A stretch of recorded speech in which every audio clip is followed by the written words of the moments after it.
हाँ प्यारे बच्चों,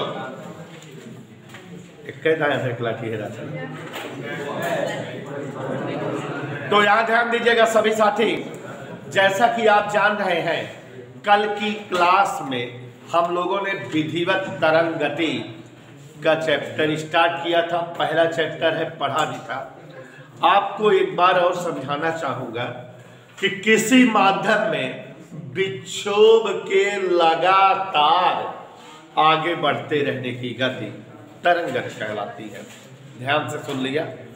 किसी माध्यम में विक्षोभ के लगातार आगे बढ़ते रहने की गति कौन सी गति कहलाती है? किसी माध्यम में विक्षोभ के लगातार आगे बढ़ते रहने की गति तरंग गति कहलाती है। और ध्यान दीजिएगा, तरंगे दो प्रकार की होती है। पूछो कौन कौन? यांत्रिक तरंग, विद्युत चुंबकीय तरंग। कल बढ़िया जो है उनेसा से पूछकर चार्ट बनाते हुए समझाए थे कि ऐसी समस्त तरंगे जिनके संचरण हेतु माध्यम की आवश्यकता हो, वे सभी तरंगे यांत्रिक तरंगे कहलाती हैं। और जिन तरंगों के संचरण हेतु माध्यम की आवश्यकता नहीं होती, वे तरंगे विद्युत चुंबकीय तरंगे कहलाती हैं। टीवी से संबंधित, दूरदर्शन, इंटरनेट, मोबाइल की ये सारी तरंगे कौन सी तरंगे होती हैं? विद्युत चुंबकीय तरंगे। और उसके बाद बच्चों, आपको जैसा कि हमने समझाया था कि यांत्रिक तरंगे अध्ययन में सरलता हेतु पुनः दो भागों में बांट दी गई हैं। अनुप्रस्थ यांत्रिक तरंग, अनुदैर्ध्य। अनुप्रस्थ तरंगे माने जिन तरंगों का संचरण माध्यम की दिशा के लंबवत हुए हैं, वे तरंग अनुप्रस्थ तरंग कहलाती हैं। अनुप्रस्थ तरंगे ठोस माध्यम में और द्रव के तल पर उत्पन्न हुए हैं। और अनुप्रस्थ तरंगे जब संचरित हो तो धनात्मक विस्थापन की स्थिति श्रृंग और ऋणात्मक विस्थापन की स्थिति। अनुप्रस्थ तरंगों में अधिकतम विस्थापन आयाम दो क्रमागत, देखो कंपटीशन की बातें हैं, सब इतना डीप में कोई नहीं समझाता। दो क्रमागत श्रृंगों के बीच की दूरी या दो क्रमागत गर्तों के बीच की दूरी तरंगदैर्घ्य। एक तरंग द्वारा चली गई कुल दूरी तरंगदैर्घ्य। एक श्रृंग से एक गर्त के बीच की दूरी λ/2, समय T/2। और बच्चों, आपको समझाए थे कि अनुप्रस्थ तरंगों के उदाहरण में प्रकाश तरंगे आती हैं या जल सतह पर बनी तरंगे। ऐसी समस्त तरंगे जिनका संचरण माध्यम की दिशा में हुए है, वे तरंगे अनुदैर्घ्य तरंगे।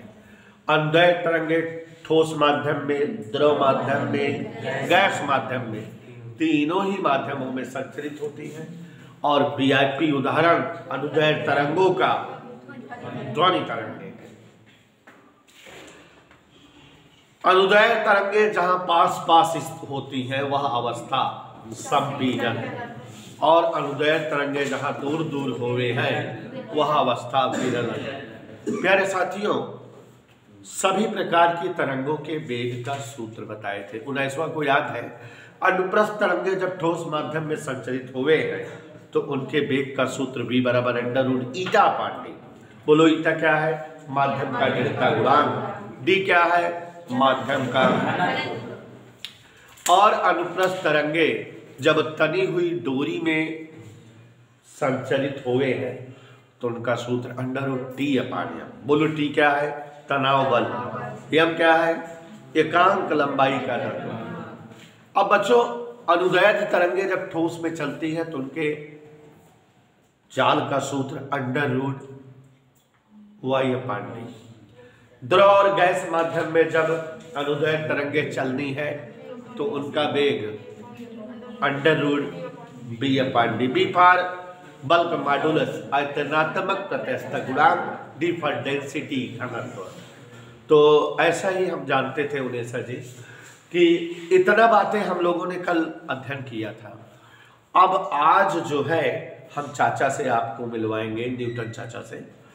जो ध्वनि तरंगे हैं, जब ये अनुदैर्घ्य तरंगे हैं तो ये ठोस, द्रव और गैस तीनों माध्यमों में संचरित होती है।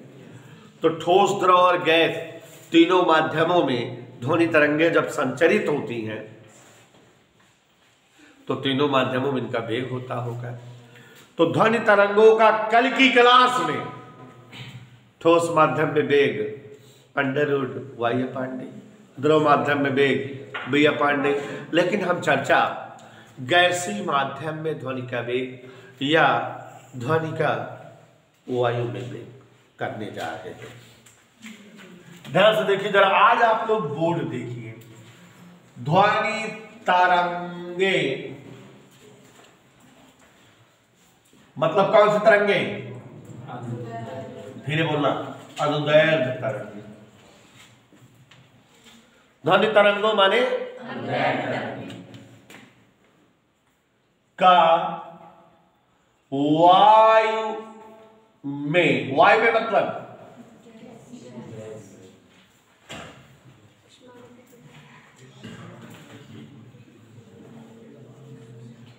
उन्हें सर देखो मत,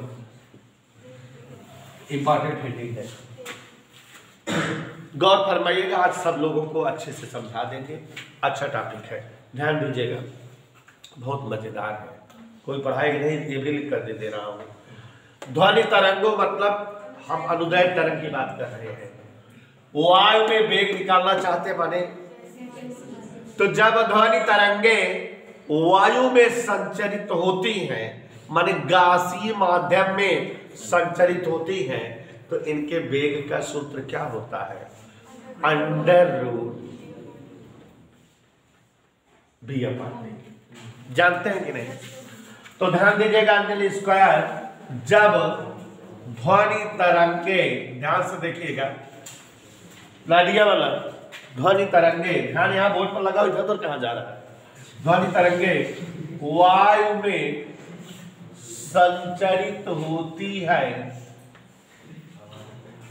तो आपको बता चुके हैं कि जब ध्वनि तरंगे वायु में संचरित होती हैं तो उनका वेग v बराबर √v/d होता है कि नहीं? कोई बोलेगा नहीं, क्योंकि अभी समझा देंगे जल्दी से। ध्वनि तरंगों के वेग ऐसा बेटा v बराबर √v/d होता है कि नहीं? यहां तक किसी कोई दिक्कत कि जब हमारी ध्वनि तरंगियां हवा में या वायु में गुजरे तो ध्वनि तरंगे जब माध्यम में संचरित हुए हैं तो उनका वेग v बराबर √v/d। लेकिन चाचा न्यूटन चाचा मर गए यहां आकर।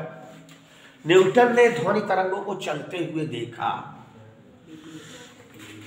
ध्वनि तरंगे यहां से यहां चल रही, जैसे हम बोल रहे हैं आपको सुनाई दे रहा है, हम बोल रहे हैं आपको सुनाई दे रहा है।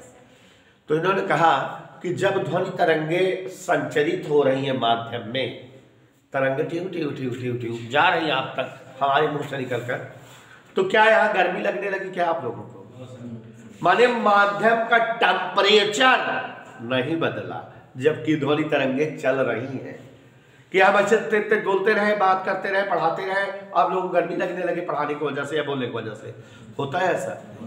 तो न्यूटनवा ने कहा, ताड़ दिया न्यूटनवा ने, कि जब ध्वनि तरंगे किसी माध्यम में संचरित होती है तो माध्यम का ताप स्थिर बना रहता है। माने ध्वनि तरंगों का संचरण समतापी प्रक्रम होता है, क्योंकि यहां ताप स्थिर बना हुआ है ध्वनि तरंगों के संचरण के दौरान। तो उसने कहा कि जब ध्वनि तरंगों के संचरण के दौरान माध्यम का ताप नहीं बदल रहा है, ये समतापी प्रक्रम है, तो इसका मतलब आयतनात्मक प्रत्यास्थता गुणांक के बजाय यह समतापी प्रत्यास्थता गुणांक लगना चाहिए कि नहीं? कौन बता के मर गया? न्यूटन के अनुसार, ध्यान देना है सर, बहुत मस्त समझाओगे, ध्यान देना। ध्वनि तरंगों के संचरण के दौरान, भाई बताओ तुम समय गर्मी लागत है ना लगत है? संचरण के दौरान माध्यम का ताप नहीं बदली है, इसलिए यह प्रक्रम कैसा होगा, माने ध्वनि तरंगों का संचरण समतापी प्रक्रम होगा। और इसलिए आयतनात्मक प्रत्यास्था गुणांक के बजाय कौन सी प्रत्यास्था यूज होनी चाहिए? इसलिए ध्वनि तरंगों के संचरण की प्रक्रिया में बी के स्थान पर, बी बोले तो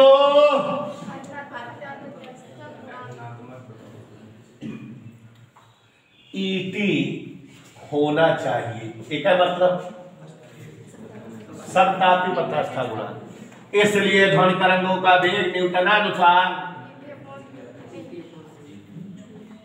ध्वनि तरंगों का वेग न्यूटनानुसार ईटी अपान डी, और ईटी बराबर हम सिद्ध करा चुके हैं।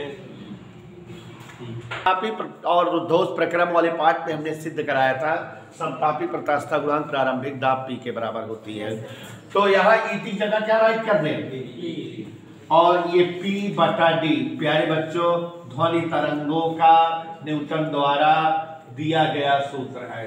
ध्वनि तरंगों का की चाल का न्यूटन सूत्र है। कोई दिक्कत? आपको बताना चाहूंगा, कभी कभी पूछता है ध्वनि तरंगों की चाल के न्यूटन का सूत्र ज्ञात करिए, तो यहां तक हो गया। फिर पूछता है कि न्यूटन के ध्वनि के तरंगों के चाल के सूत्र में कमी बताइए, और इनका संशोधन लाप्लास नामक वैज्ञानिक ने किया, तो संशोधित सूत्र भी बताइए। तो ये तो न्यूटन का सूत्र आ गया। अब इस सूत्र की कमी, न्यूटन सूत्र की कमी, तो देखो जरा न्यूटन सूत्र में कमी निकाल रहे हैं, क्या इस सूत्र में गड़बड़ी थी? ठीक, देखो बच्चों जो ध्वनि तरंगों के न्यूटन का सूत्र आ गया है v बराबर अंडर, एक ही डेरिवेशन इस पूरे चैप्टर में मस्त समझा दे रहा हूं, रट उठेगा। ध्वनि तरंगों के वेग का सूत्र under root P by D आया, कोई दिक्कत? आपको बताना चाहूंगा कि P बराबर लोगों ने पता लगाया है वायुमंडलीय दाब P का मान हमेशा 1.013 गुणे 10⁵ न्यूटन पर मीटर स्क्वायर। यहाँ देखो ना, ऐसा काफी मत देखो, यहाँ है। तो यहाँ पर जो है ध्वनि तरंगों के संचलन के दौरान वायुमंडलीय दाब का मान ये होता है, और वायुमंडल में जो हवा होती है उसका घनत्व 1.29 किलोग्राम प्रति मीटर क्यूब होता है। और जब P और D का मान इस सूत्र में रख दिया जाए तो ध्वनि तरंगों के वेग का सूत्र आ जाना चाहिए कि नहीं? तो माने न्यूटन के हिसाब किताब से जो ध्वनि तरंगों के वेग का सूत्र आया है उसमें अगर P का मान और D का मान रख दिया जाए तो ध्वनि तरंगों के वेग का सूत्र आ जाएगा कि नहीं? लेकिन जब इसको हल किया गया तो 280 मीटर पर सेकेंड आया। माने न्यूटन के अनुसार ध्वनि तरंगों के वेग का सूत्र 280 मीटर पर सेकेंड आना चाहिए। लेकिन बच्चों न्यूटन के बहुत पहले ही एक फेमस वैज्ञानिक थे फोको ने ध्वनि तरंगों के वेग का अपने प्रेडिकल के आधार पे वायु में वेग पता लगा लिया था, 332 मीटर पर सेकेंड होता है। तो माने फोको आज वैज्ञानिकों ने ध्वनि तरंगों के वेग का सूत्र क्या पता किया है, लेकिन न्यूटनवा कितना लाया? तो 280 और 332 में बहुत फर्क है ना। तो इसका मतलब ये सूत्र गलत है, अशुद्ध है, शुद्ध नहीं है। जो कि फोको द्वारा प्राप्त वायु वेग मान से बहुत कम है, इसलिए सूत्र क्या है? अशुद्ध है। और तब बच्चों इस सूत्र का फुली संशोधन चाचा लाप्लास ने। आप तो यहां बता रहे थे कि इस तरह से ध्वनि तरंगों के वेग का जो सूत्र आया चाचा न्यूटन ने गलत बताया था, मारा बहुत गए हो, कहा कि गलत सूत्र बताते हो तुम। लेकिन सोचो न्यूटन चाचा एक ऐसे इंसान हैं कि हर जगह पहुंचे रहते, उष्मा में, प्रकाश में, विद्युत में, माने उनको हर जगह नॉलेज हो जाता है।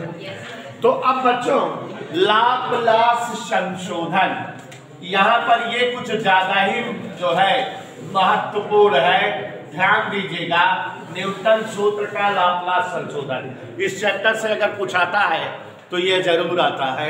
न्यूटन का सूत्र क्या है, लाप्लास का संशोधन क्या है, ठीक है इंडोला यहाँ तो लाप्लास संशोधन क्या है। प्यारे बच्चों, लाप्लास ने कहा कि जब ध्वनि तरंगे किसी माध्यम में संचरित होती हैं तो बहुत तेज संचरित होती हैं। भाई 332 मीटर पर सेकंड का मतलब हमेशा एक सेकंड में 332 मीटर, 332 मीटर माने एक सेकंड में वह चौराहा पहुंच गए, देखा मतलब बहुत तेज चलती है। तो लाप्लास ने कहा कि ध्वनि तरंगे जब संचरित होती है किसी माध्यम में तो वातावरण और माध्यम के बीच ऊष्मा का आदान प्रदान नहीं हो पाता, ये घटना अचानक होती है।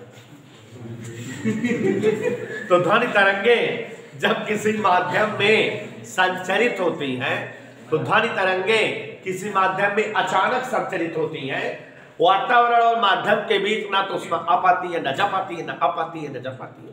माने लाप्लासवा कहा कि ध्वनि तरंगों के संचरण की प्रक्रिया रुद्धोष्म प्रक्रम में होती है और इसलिए कचर दिए जाओगे। ये जो आयतनात्मक प्रत्यास्था गुणांक है इसके स्थान पे रुद्धोष्म प्रत्यास्था गुणांक का प्रयोग करो। तो लाप्लास की बात समझ में आई। तो यहां लिखा जाएगा लाप्लास के अनुसार वायु में जब ध्वनि तरंगे संचरित होती हैं तो अचानक संचरित होती है और माध्यम तथा वातावरण के बीच ऊष्मा का आदान प्रदान नहीं हो पावे है और इसीलिए ध्वनि तरंगों के संचरण की प्रक्रिया रुद्धोष्म प्रक्रम है। और जब ध्वनि तरंगों की रुद्धोष्म प्रक्रम है तो यहाँ जो आयतनात्मक प्रत्यास्था गुणांक भी है उसके जगह आयतनात्मक प्रत्यास्था गुणांक की जगह रुद्धोष्म प्रत्यास्था गुणांक ई थीटा या ईएस लेना चाहिए। और इसलिए ध्वनि तरंगों का वेग v बराबर √E θ/d। हम लोग पढ़ चुके हैं रुद्धोष्म प्रत्यास्था गुणांक गामा, और इसलिए ध्वनि तरंगों के वेग का सूत्र गामा p/d हुए है। और प्यारे बच्चों, आपको बताते हुए मुझे बड़ी खुशी महसूस हो रही है कि ध्वनि तरंगों का वेग का सूत्र जो चाचा लाप्लास पता लगाए थे आज तक सही है। कोई सोनम नहीं पैदा हुई है इस सूत्र को गलत साबित कर देने के लिए। तो यहाँ पर जो है आज तक ये सूत्र सही है, लंकनी लंकनी से कोई मतलब नहीं है। ध्वनि का वेग अब पता लग गया √γ/p/d, यही सही सूत्र है। तो यहाँ पर ध्यान दो जरा, इस सूत्र का मतलब चेक किया गया तो उसमें √γ/√p/d, बेटा मनिच्छिन ध्यान दो। गामा मोस्टली जो वायु है वो द्विपरमाणु गैसों से मिलकर बनी है और उसके लिए गमोक मान 1.4 होता है और इसका मान आप लोग पता लगाए हैं लगभग 280।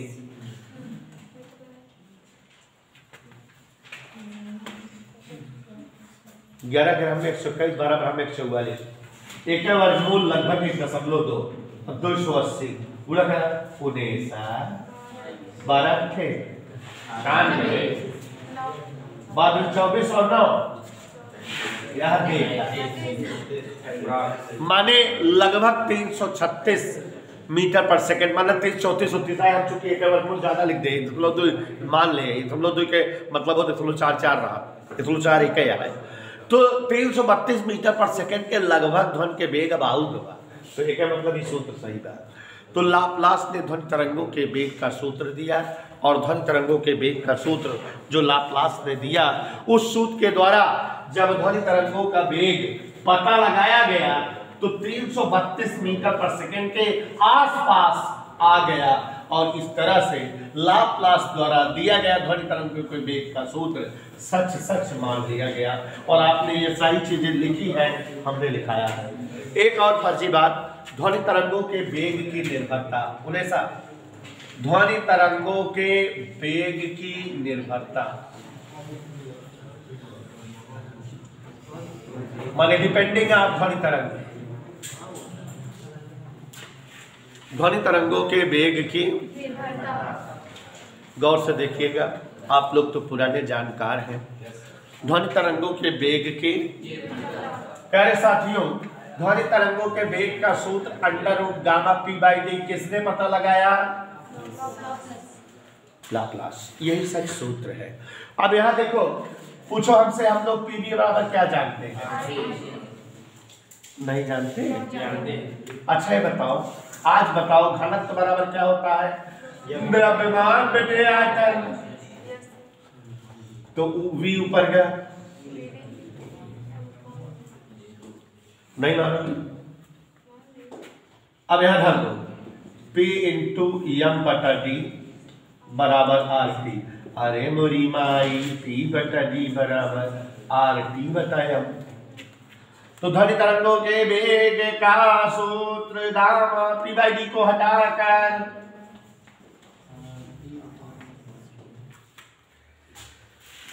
क्लियर? अब ध्वनि तरंगों के वेग की निर्भरता इसी सूत्र से आ जाएगी। इस सूत्र से स्पष्ट है। नंबर 1, ध्वनि तरंगों का वेग ताप पर निर्भर करता है। ध्वनि तरंगों का वेग ताप पर निर्भर करता है। ताप कम ज्यादा रहने पर ध्वनि का वेग कम ज्यादा हो जाता होगा, ठीक है। गर्मी ठंडी में ध्वनि का वेग बदल जाता होगा, ठीक है। और अणुभार पर ध्वनि का वेग उल्टा अनुपाती, माने जिस माध्यम का अणुभार कम होता होगा वहां ध्वनि तरंगों का वेग अधिक होता होगा। माने अगर ये भाई हम ऑक्सीजन भरे यही, तो ऑक्सीजन का अणुभार कितना हो? 32। हम बोलते हैं सुनता है। लेकिन अगर मैं यहाँ ऑक्सीजन हटाए नाइट्रोजन भर दे, नाइट्रोजन का अणुभार 28, नाइट्रोजन का अणुभार कम हो गया, ध्वनि तेज से माने हम जो बोलब ज्यादा सुनाए। तो ध्वनि तरंगों का वेग ताप पर निर्भर करता है, ध्वनि तरंगों का वेग अणुभार पर निर्भर करता है, माने माध्यम पर निर्भर करता है। सूत्र में दाब नहीं है, माने ध्वनि तरंगों का वेग दाब पर निर्भर नहीं करता। ध्वनि तरंगों का वेग माध्यम के घनत्व पर निर्भर नहीं करता, लेकिन शुष्क वायु के बजाय आर्द्र वायु, माने जैसे कब बारिश हो रहा है तो क्या घनत्व तो कम रहा था या बिना जो रहा है ध्वनि तेज सुनाई देता है। इधर क्लियर? ध्वनि तरंगों के वेग के सूत्र में कहीं आयाम है, आवृत्ति है, तो ध्वनि तरंगों का वेग ना आयाम पर निर्भर करता है ना आवृत्ति पर। हमने बकायदा हेडिंग डाल लिखवाया है। ध्वनि तरंगों का वेग ना आयाम पर निर्भर करता है, ना आवृत्ति पर निर्भर करता है, ना घनत्व पर, ना दाब पर निर्भर करता है, घनत्व पर निर्भर करता है, अणुभार पर निर्भर करता है, ताप पर निर्भर करता है। तरंग दैर्घ्य पर निर्भर नहीं करता, क्योंकि सूत्र में तरंग दैर्घ्य। यह ध्वनि तरंगों के वेग की निर्भरता हो गई। उसके बाद पुनेसा जी बताए थे ध्वनि की तीव्रता। क्या? किसी माध्यम के एकांक क्षेत्रफल से एकांक समय में उत्सर्जित ऊर्जा ध्वनि की तीव्रता कहलाती है। याद कर लो, I बराबर 2π² n² a²ρ_v। यहाँ 2π रो और v कांस्टेंट है, तो I प्रोपोर्शनल n² a²। माने ध्वनि की तीव्रता आवृत्ति के वर्ग के समानुपाती, आयाम के वर्ग के समानुपाती। I1 अनुपात I2 बराबर a1² अनुपात a2²। ध्वनि की तीव्रताओं का अनुपात आयाम के वर्गों के अनुपात के समान होता है। कहीं कोई दिक्कत नहीं? बोल दो दिक्कत हो तो।